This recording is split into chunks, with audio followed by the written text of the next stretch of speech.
Thank you, Cllr J. As a woman, you've broken many barriers. You are a councillor, you are a local councillor. You are also the current chair of London Luton Airport Limited. Did you ever thought it was possible for you to attain this position? Thank you very much, Deborah, for this opportunity to speak to one of our local community radio stations, AUK. I'm very honoured and excited to have stewardship of our airport, which is the UK's leading community airport. Well, I've been a community activist since the age of 9, and basically the skills and experiences that I've acquired over the years have shaped where I am today. So for me, it's about giving back to my local communities, the same as our airport.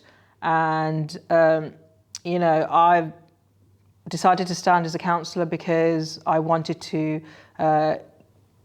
empower my local communities, stand up for my local residents, be a voice for them, which is what I'm doing as a councillor, and make changes as a local decision maker in our town, and obviously ensure that our town progresses and we're able to provide a better future for our future generations. So that's why I decided to become a councillor.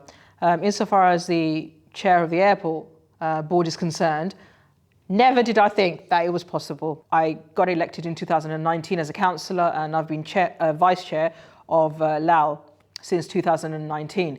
And it's been an absolutely incredible experience.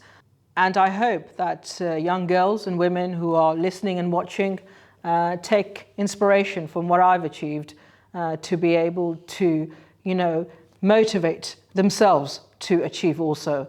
And I really would like to see young girls and also women take up careers up at our airport, apply for jobs, take up STEM subjects at school, take up aviation courses in our colleges and our universities, and aspire for senior management roles. Because if I can do it, and so can they. And it's about breaking down barriers and supporting one another. I mean, when I was growing up, there weren't very many women in Luton, holding key positions, public office, that I could aspire to, but now there's so many. It's absolutely incredible, and it's about supporting and nurturing our future young women who will be leaders and our community activists going forward and driving our town.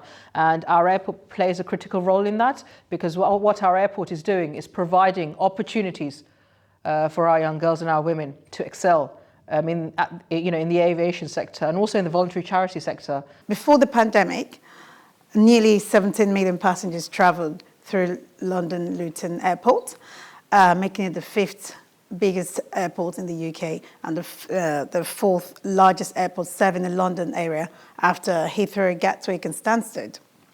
Now, since the pandemic, we know this number has reduced drastically. We know, obviously, as every other thing globally, the pandemic did hit every sector, and obviously aviation is one of them. The airport, the passengers.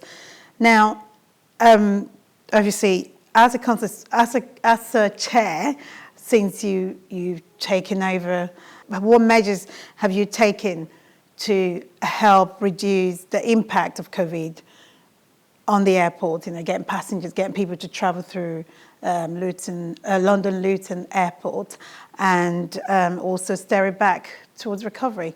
The aviation industry has, as a whole, taken a massive battering from COVID, and we're still recovering. And recovering is going to be slow. Obviously, it's had a huge impact on our passenger numbers. It's also had a huge impact on our ability to provide, funding for the local voluntary sector and the charities, our charitable partners.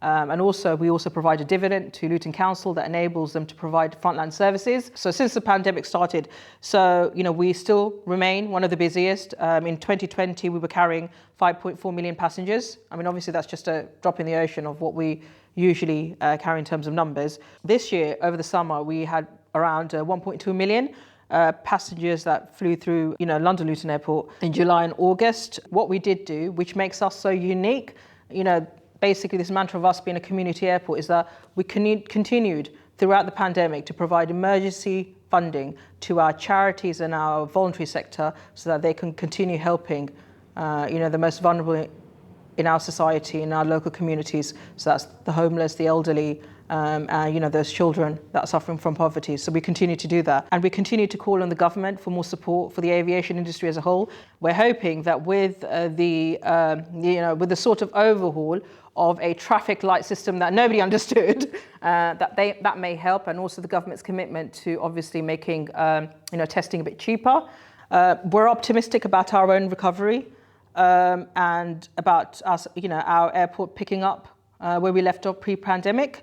But we're an airport that's focused entirely on providing support and improving people's lives. In order to ensure that we drive economic and also employment in our town. And our investment in our airport is basically about our investment in our future and in our young people, because providing for our future generations, which is why a few months ago Luton Council took the decision to stabilise the airport by pumping in about £119 million, which was important to stabilise our airport because it is a key driver for employment prospects and also for economic growth. This stabilisation was vital, but it's come at no net cost to the local taxpayer. So that means there's no impact on council tax, there's no impact on services, and no impact on the council's reserves. The DART project.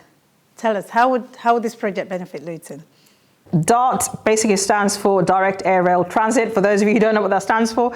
And it's basically an automated guided people mover. So our DART is opening next year, 2022. I'm very, very excited about that because it's our first real green investment in our green strategy and aspiration to achieving net zero for our airport operations by 2040.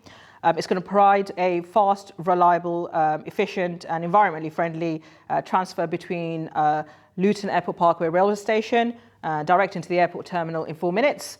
It's going to obviously replace the shuttle bus services and also, encourage people to not use cars, but use the DART instead.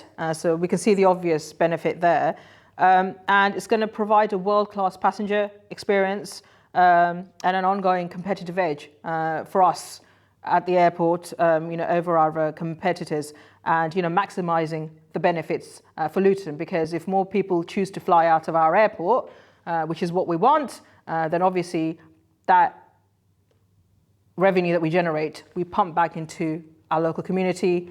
We're creating jobs, we're providing funding for Luton Council so they can continue providing, essential frontline services for our locals. We're also providing more funding for our charities and our partners, transforming the lives and improving the qualities of lives of those individuals that need our support.